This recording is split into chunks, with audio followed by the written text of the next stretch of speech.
Perhaps you frequently fly between a city pair and have noticed that the type of aircraft you fly on changes from time to time, or the amount of time spent in flight varies significantly.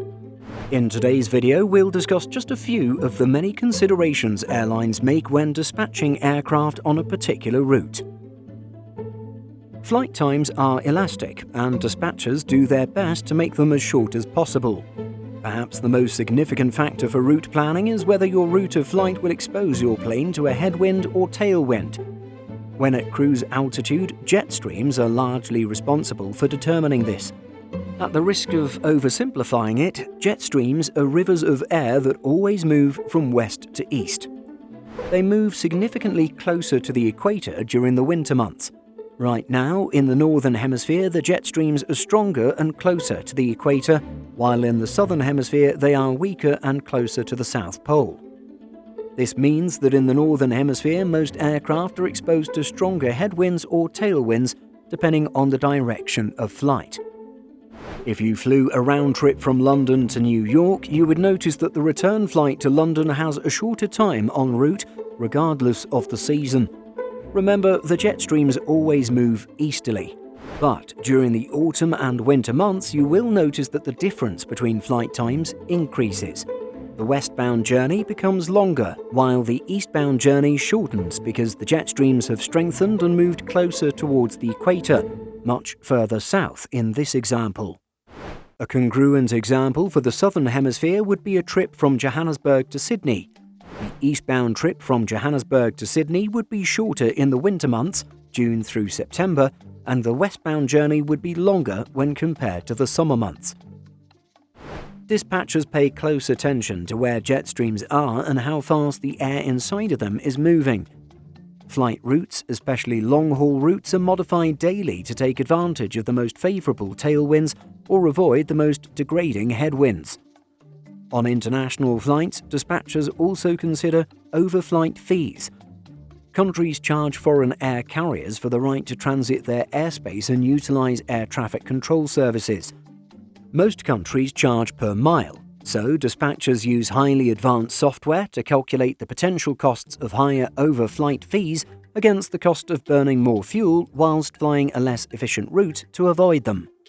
It's a very fine balance that makes a significant impact on the profitability and thus feasibility of an airline's long-haul strategy. Once airborne, pilots might be given an en route reroute.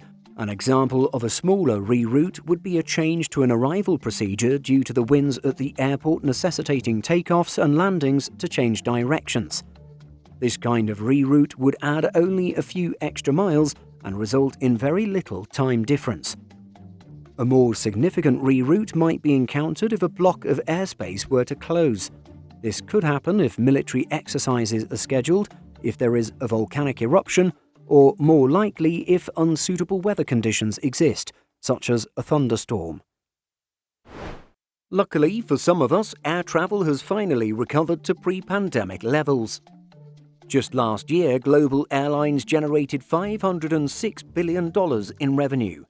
This year, that number is expected to hit $785 billion. But you wouldn't see that growth looking at the stock market right now. Bloomberg says your stock portfolio has lost about 30% this year, unless your name is Bezos. And we just found this amazing study that found that in order to prevent further losses, 88% of financial advisors are looking to increase their allocation into alternative assets in the next 2 years. Back in the day, gold and oil were all the rage. But there's a $1 trillion asset class that's setting new records this year. It's not a precious metal. It's not a cryptocurrency. Believe it or not, it's contemporary art. We're just passing along the information, because you can actually check the Wall Street Journal, the New York Times, and see for yourself. We aren't art connoisseurs, but there's good news. To get in the market now, you don't have to be. With Masterworks, you can invest in shares of contemporary art for a fraction of the cost. And these aren't NFTs. It's not some new cryptocurrency. This is museum-grade art from legends like Picasso, Banksy, and Monet.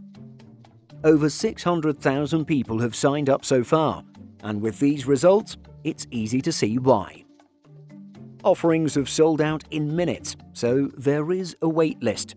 But our subscribers can get priority access just by clicking the link in the description. It's fairly intuitive that with more demand for a given route will come larger aircraft and more available seats. Of equal concern to airline management is the kind of tickets that are in demand. In particular, the amount of premium cabin seats that are in demand for a route influences which aircraft is deployed. First, business and premium economy class sales are one of the largest influencers for profitability. Without taking into consideration other factors, airlines would rather accept a high load factor in premium cabins with a lower percentage of the total seats filled compared to a higher overall load factor with a smaller proportion of premium seats sold. Interestingly, some smaller aircraft have more premium seats than their larger counterparts. United Airlines and American Airlines both offer 12 business seats on the Embraer E175 compared to the 8 available on the larger Airbus A319. All things being equal, this makes the Embraer jet more proportionally profitable. A higher frequency of smaller aircraft allows the airline to fill more seats while simultaneously offering more departure time options to passengers, which has shown to be of value to the consumer. It's not that simple though. The airline also has to consider the cost of additional crew, baggage handlers, hotel rooms, gate fees, and so many other variables. Another significant influencer for the type of aircraft you'll be flying on is the city pair itself. In the United States, some airline hub cities serve as crew bases for only part of the airline's fleet of aircraft. Flight attendants can generally fly on an entire fleet, while pilots are restricted to their type rating. This means that you're less likely to fly on an aircraft that does not have pilots for a particular aircraft originating and finishing trips in that city. A peculiarity that you might observe in the United States is the increased deployment of wide-body aircraft on domestic routes during the winter. If you fly Delta Airlines or United Airlines, you stand a chance to fly on a wide-body when you travel between the east and west coasts any time of the year. This is due to demand as well as the length of the journey. These examples are only a small sample of the myriad of considerations airlines make. Aircraft selection and route planning are at the forefront of what makes airlines viable businesses. What makes this topic so interesting is how dynamic it is. Then again, the same could be said about the entire aviation industry. In addition to our daily YouTube videos, Simple Flying publishes over 150 articles every week. If you're looking for the latest aviation news and insights, visit simpleflying.com.